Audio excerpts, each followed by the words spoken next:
Makna yang ketiga tentang kesahan, validity. Validity means that the information yielded by a test is appropriate. Appropriate, number one.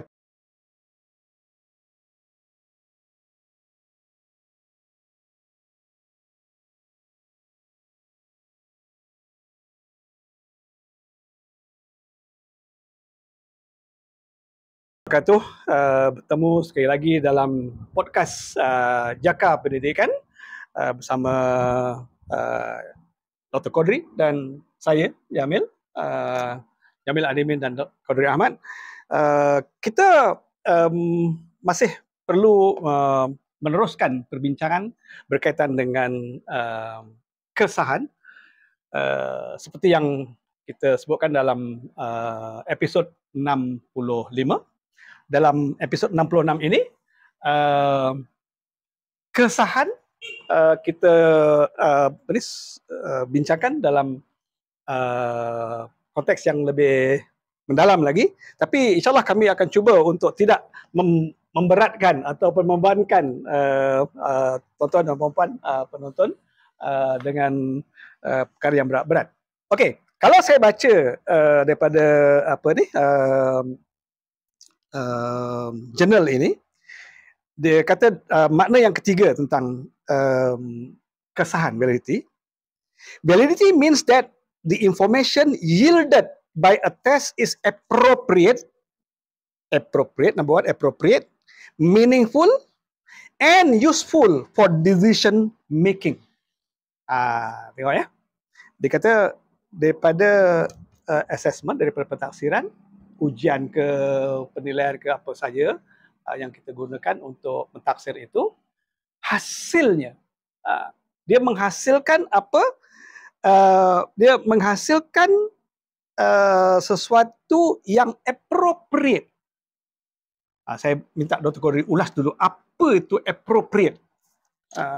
Okey, hari itu kan kita cerita yang bila kita mentaksir, kita kena jaga kesahan. Jaga kesahan. Okay. Jaga kesahan. Tapi rasanya dalam 65, kita tidak sebut siapa yang menjaga. Okey. Kita tak sebut siapa yang menjaga. Siapa yang sepatutnya menjaga. Tetapi dalam 663 nampak kita menyatakan bahawa apabila kita melompat dari peperiksaan ke pentaksiran, kita sudah mengheret sama ibu bapa, guru-guru, murid-murid serta ahli komuniti untuk bersama dalam proses. So, yang menjaga sekarang ni termasuklah ibu bapa, guru-guru, murid-murid dan ahli komuniti. Okey. So, apabila mereka yang menjaga, mereka kena sedar dan diberi sedar, tahu dan diberitahu, satu, apa yang ditaksir. Lepas tu, bukan saja bagaimana mentaksir, tapi hasil pentaksiran tu. Apa yang ditaksir serta hasil pentaksiran. Sebab bagi saya, apa yang ditaksir, tahunya kita terhadap apa yang ditaksir dan sedarnya kita kepada hasil pentaksiran, itulah sebenarnya concern ataupun kita menjaga kesahan. Tapi dia tak berhenti kat situ. Okey.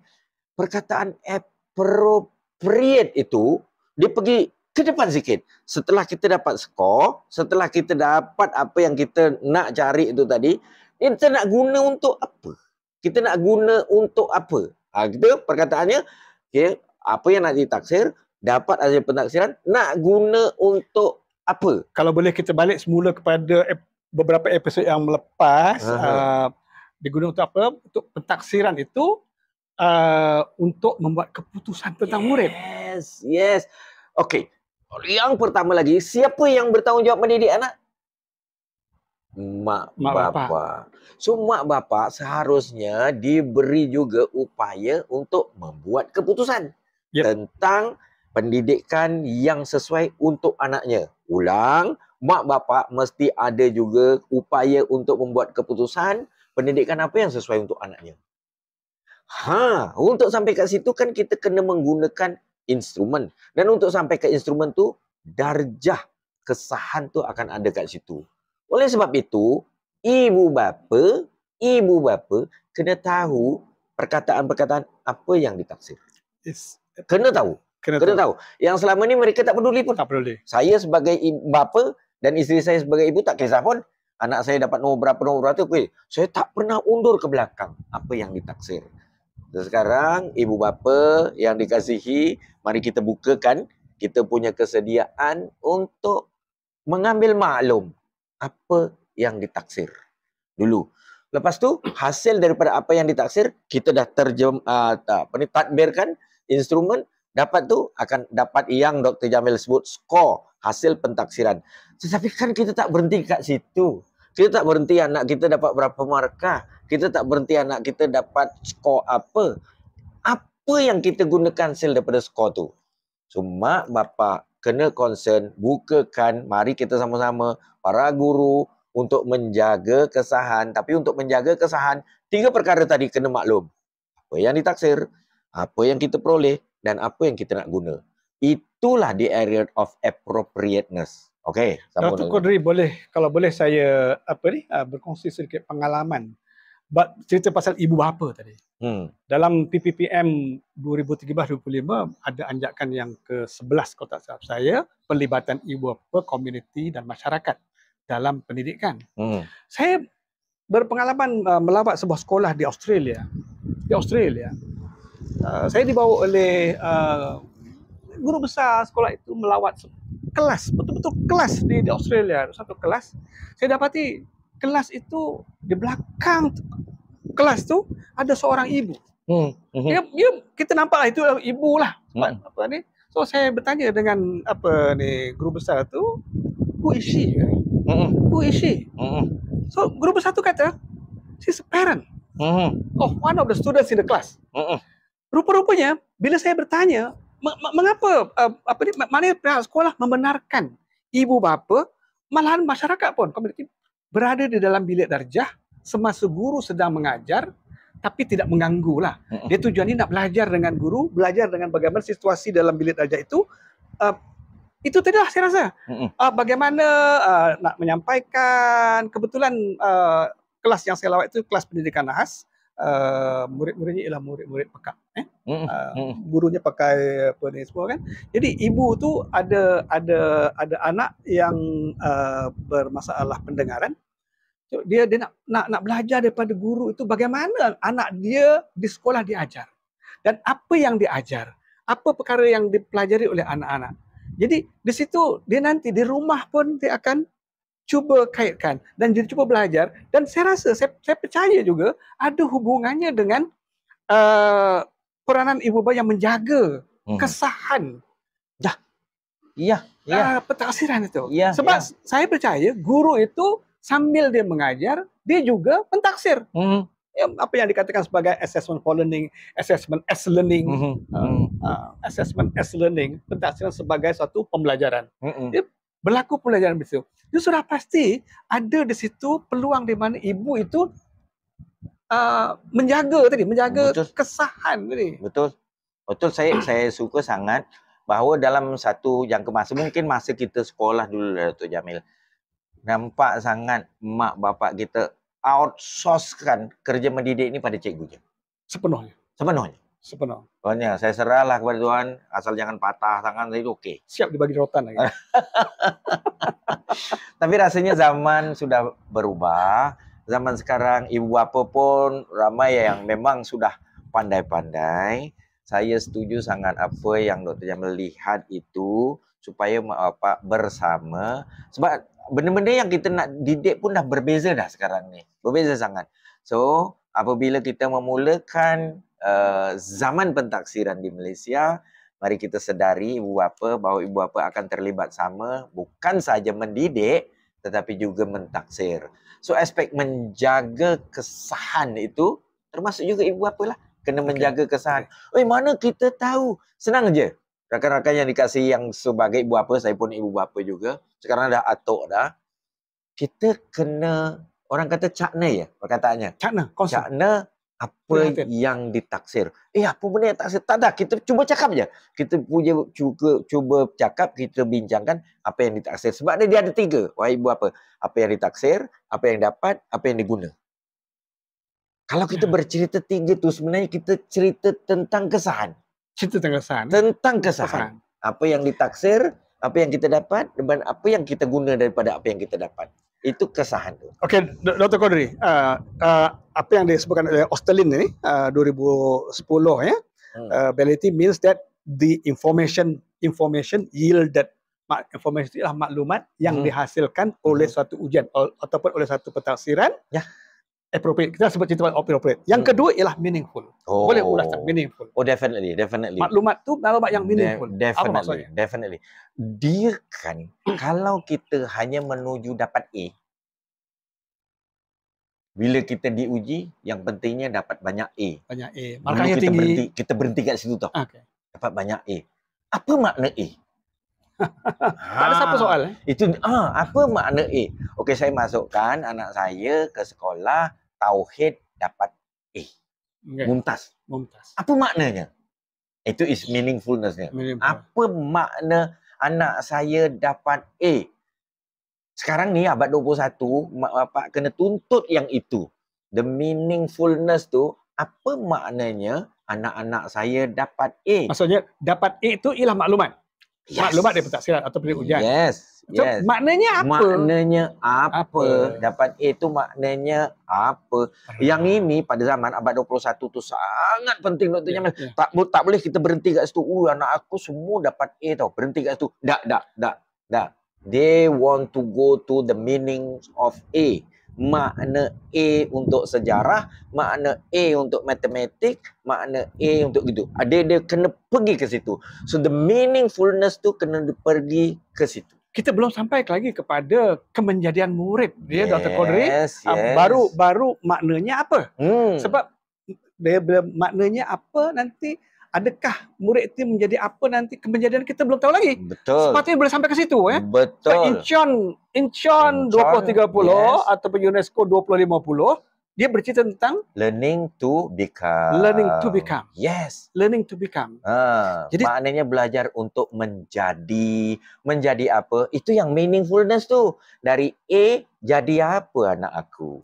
Dapat B jadi apa anak aku? Sebab Dr. Qadri mungkin kita akan berbincangkan di masa hadapan lah.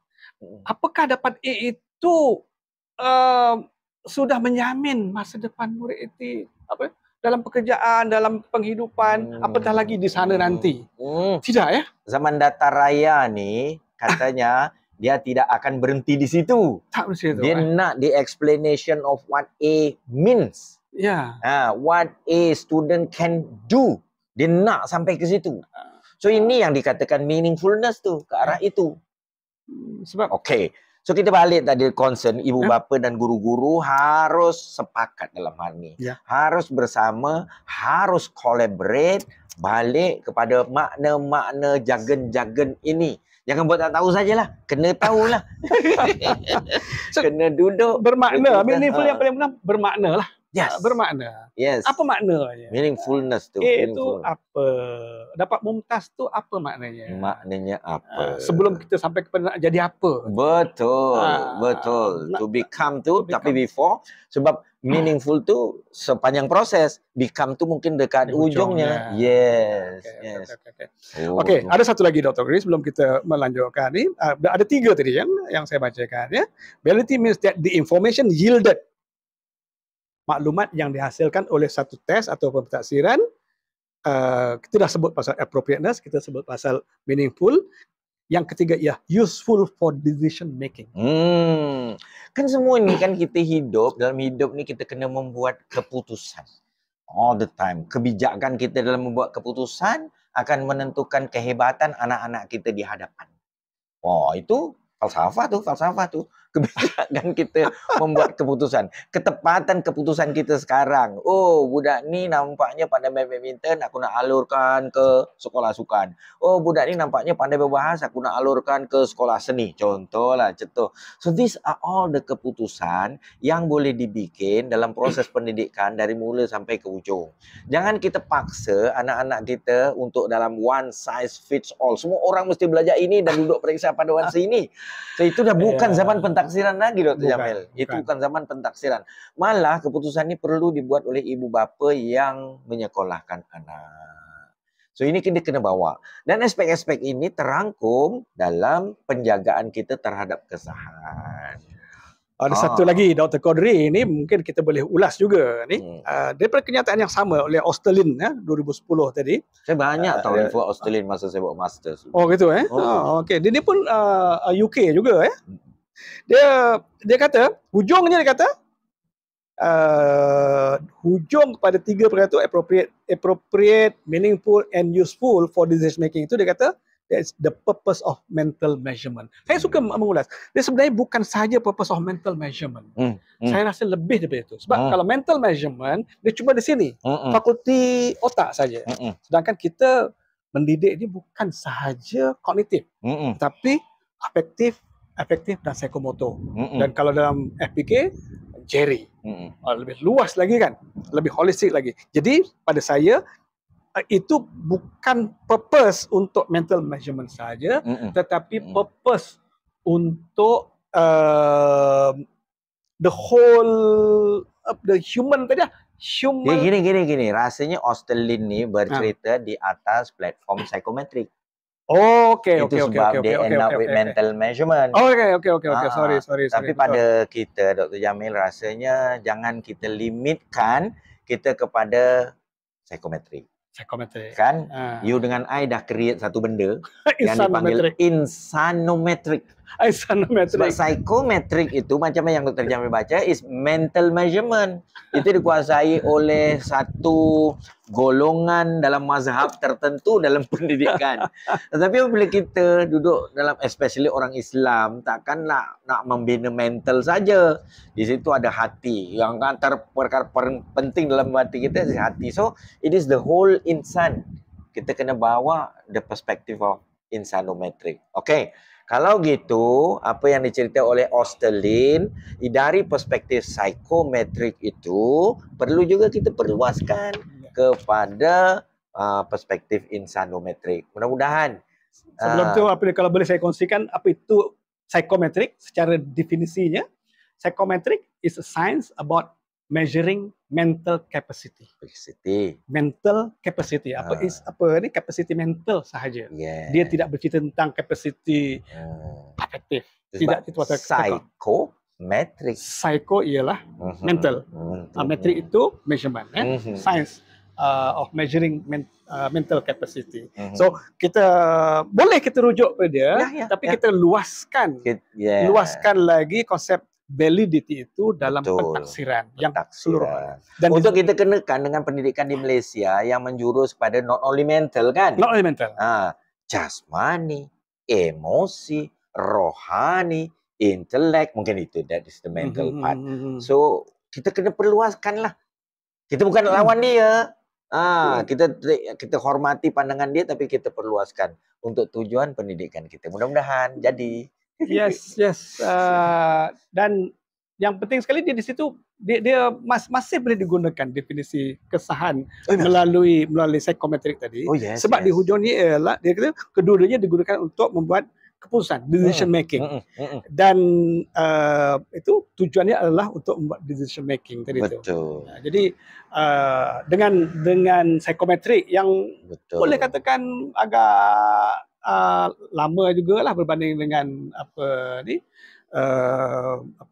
the whole human capital itu yang rasanya di negara kita masih lagi ialah perlu diperluaskan lagi. Dari segi misalnya nanti pentafsiran karakter, aktiviti jasmani. Okey. Sementara kita melihat kesahan pentaksiran,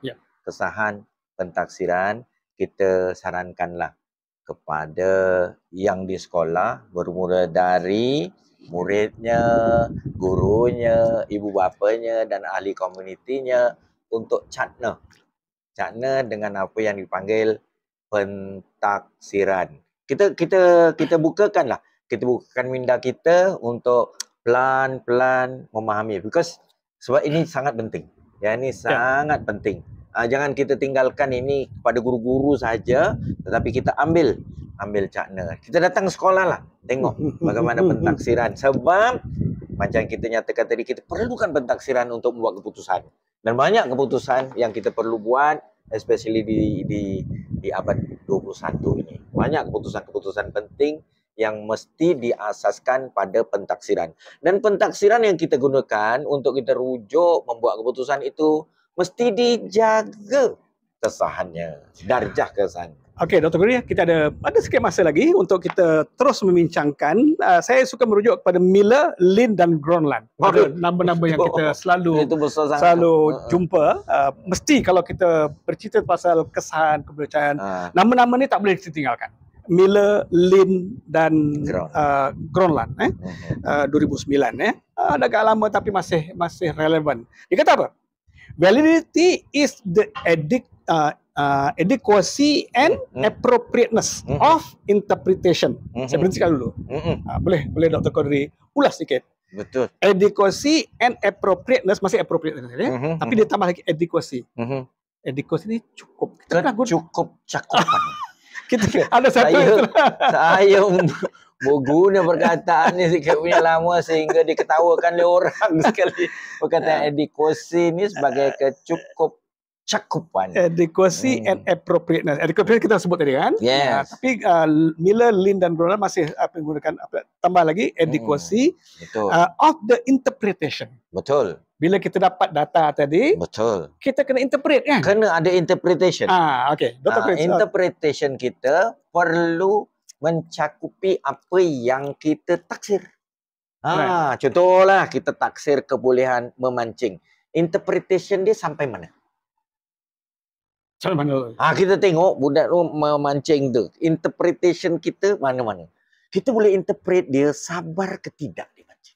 Sampai ke situ ya. Boleh saja kan? Sekejap je terus buang. Itu that's apa yang kita boleh dapat information dari situ. But the interpretation of memancing tu. Jadi rugilah maknanya kalau kita membuat pemerhatian ataupun observation tentang seorang kanak-kanak itu melalui kita bagi aktiviti, katalah aktiviti mancing. Kita cuma melihat berapa banyak ikan yang dia dapat.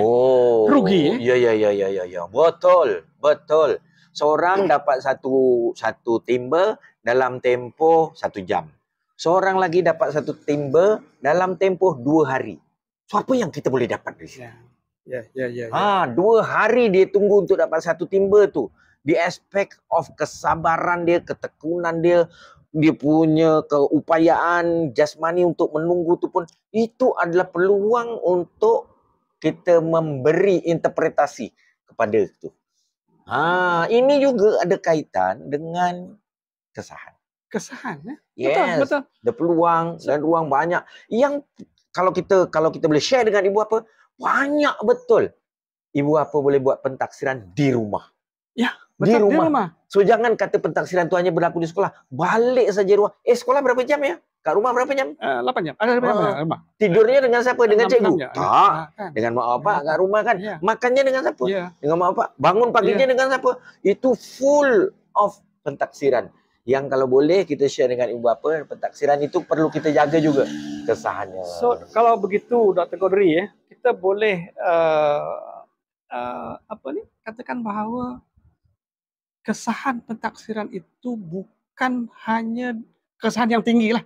Bukan hanya boleh dikaji ataupun didapati di sekolah saja. Bukan hanya menggunakan ujian bertulis, bukan itu saja. Kita dah cerita tentang pentaksiran ni. Kita bukan ujian, bukan peperiksaan. Okay? Kita dah pergi pada pentaksiran. Boleh laku di mana-mana kan? Yes. Dan di situ kita boleh mengkaji. Tadi gunakan study kan? To study the validity kan? The degree of validity. Kita cerita dulu yang pertama gosok giginya. Siapa nak tengok mak bapaknya juga. Bangun paginya. Okey. Solatnya. All those.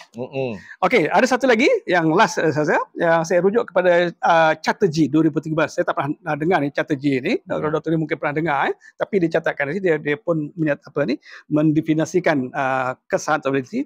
Validity refers to the meaningfulness, kita sebut lagi meaningfulness and defensibility. Ada satu lagi perkataan defensibility. Di keboleh pertahanan macam mana?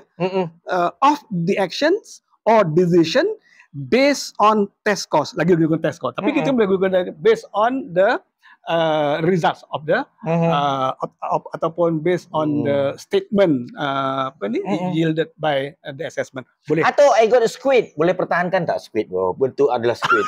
Sebenarnya ialah ikan ruan kita. Atau I got a squid. Kita yang datang boleh, ya Allah, cucu aku dapat sotong kat sini kata. Rupanya bukan. So actually to what extent it is defensible? Boleh kita pertahankan apa yang mak bapak cakap tentang anaknya di rumah tu, boleh tak dipertahankan atau just like that saja?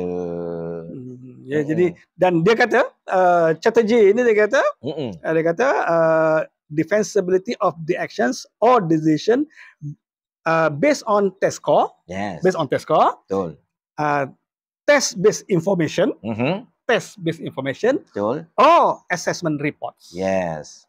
Begitu kan? Ya, kalau Dr. Jamal tengok, kita mula daripada apa yang ditaksir, kemudian kita pakai alat dia, kita dapat dia, kita guna dia, tapi ada lagi satu tau. Guna dia untuk make decision, ada lagi satu. Tindakan. Dia tu bawa action, sampai action tu, sampai tindakan. So, kaitan semua tu, tindakan tu betul atau tidak, atau tepat atau tidak, adalah bergantung kepada darjah kesahan. Darjah kesahan. Salah kita buat keputusan, silap kita buat tindakan, ada kemungkinan kaitannya dengan darjah kesahan. So, ketepatan kita membuat keputusan, apa-apa sahaja keputusan yang kita buat ke atas anak ataupun ke atas proses pembelajaran atau murid ataupun proses pembelajaran itu bergantung kepada kesahan tadi tu, darjah kesahan. Betul.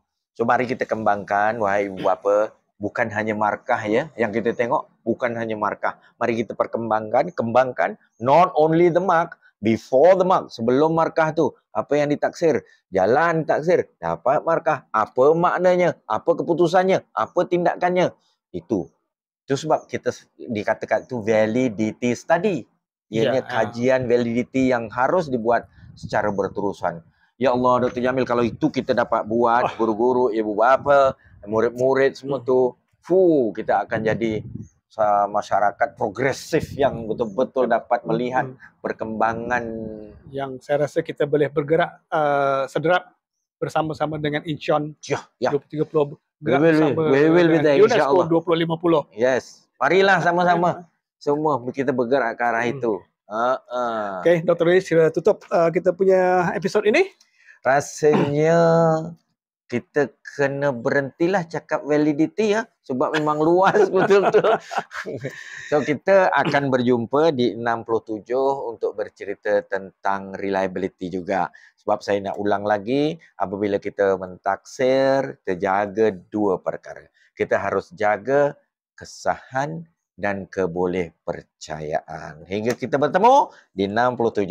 Wabillahi taufiq wal hidayah. Assalamualaikum warahmatullahi wabarakatuh. Assalamualaikum warahmatullahi wabarakatuh. Dah. Cukup cukup. Cukup, Cukup, dah ada dah tu. Hakim boleh lah main.